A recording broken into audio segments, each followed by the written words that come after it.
Welcome to Ditch Auto. My name's Jared Hill, and I wanted to talk today about creating separation between your subject and your background by using wide aperture lenses. Now, not all the time do you have some crazy wide aperture lens like this 50 millimeter that has a 0.95 aperture. That means that the iris of the lens opens up huge to let in as much light as possible. And because of all of that light that's coming in and the effect of the aperture, the depth of field is really short. By creating separation, what you're doing is the subject is in focus and the background being out of focus. Other terms are bokeh, depth of field, but essentially what that is creating separation between your subject and the background. Now, to illustrate that, I want to show you this photo that I took at a NASCAR race a little while ago. This was a NASCAR race in Las Vegas this year in 2015. Now, I was playing around with the 50 millimeter 0.95 and for the sole purpose of trying to create, just some kind of surreal photos. And one of the pit crew members was sitting there, and I tried to focus on him because this particular lens is manual focus. So I tried to pull focus on him, took a photo, and you can see the fall off. He almost looks like he pops off out of that photo, like maybe he was even photoshopped in. It's really a crazy looking photo, and I think it's just kind of a beautiful photo.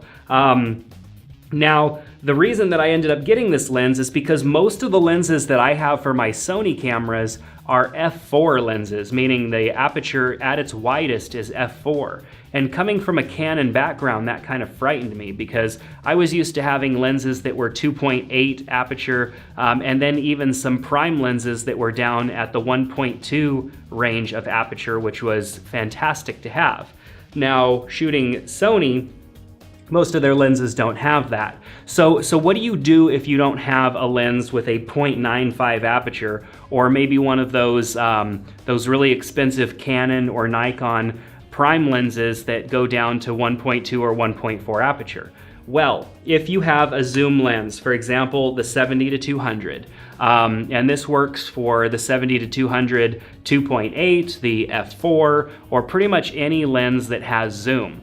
Now, to create separation, there are definitely two ways of doing that: having an extremely wide aperture or zooming in on your subject as far as you possibly can, and which means moving yourself back. When you zoom in far on a subject, what you're doing is creating separation behind your subject and that person. Now, and the background. If you have a zoom lens that has a 2.8 aperture, then that's fantastic. You're going to be able to get even more separation than somebody like me who has these f4 lenses, which, it's good, but it's not as good as having something like with an f2.8. But when I want to create that separation, I zoom all the way into 200, I back up a little bit, get away from my subject, and I take photos of them. That creates more separation between them and the background. If I was at 70 millimeters, which means I had to be closer to the subject, I would also be bringing the background closer to me as well. The separation wouldn't be as great. When you zoom in on something, it compresses the image because of the way that the glass moves inside of the lens. Everything is compressing the image, and it's bringing the subject closer to you, and it's blurring out the background behind the person even more. So that's how you kind of cheat, I guess you could say, at getting a little bit more separation between your subject and the background. Now, the ultimate way to do this, of course, is to have a lens with a wide aperture. That's why Canon's 50 millimeter 1.2 is a sought after lens. Yes, it's super expensive, but it's a fantastic lens with fantastic glass. And it's the reason why I took a risk and bought this lens, this kind of off-brand lens for my Sony that's a 0.95 aperture. I thought, I'm gonna go to the extreme and try it out and see what happens. And I've been able to get some cool shots. It's not a very practical lens whatsoever. It's very hard to use, and it takes a lot of practice and a lot of missed shots because it's manual focus, but it's still a lot of fun. Now over here I have a 55 millimeter 1.8. that's more along the lines of what we're talking about. This lens is more affordable, obviously. It's still a very nice lens. This is a Sony Zeiss lens.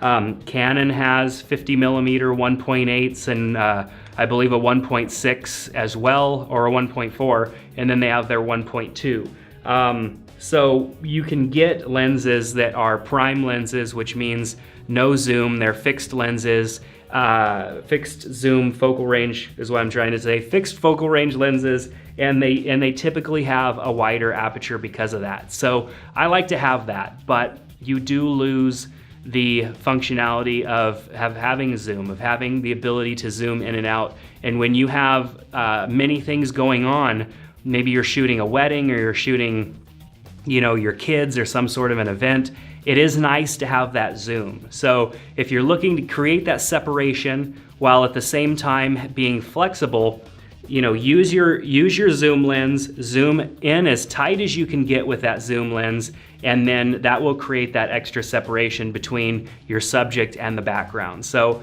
a couple of different ways that you can achieve it. Obviously a lot easier to achieve it just with a wide aperture lens, but having that focal and zooming in tight on something creates that separation as well, because it compresses the image and makes the difference between your subject and the background look greater than it really is.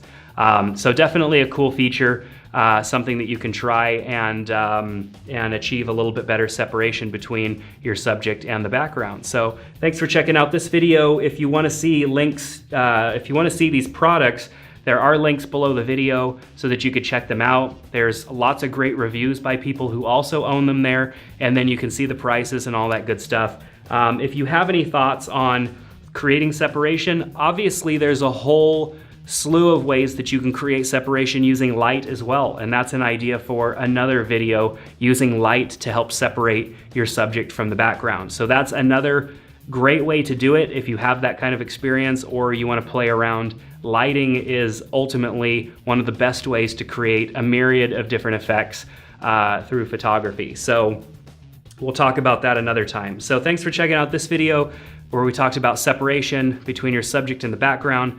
Follow along and join in on the conversation. Come to our Facebook group, facebook.com/groups/ditchauto, and we'd love to talk about photography there and see some of the photos that you take, creating separation between your subject and the background. Thanks, and we'll see you next time on Ditch Auto.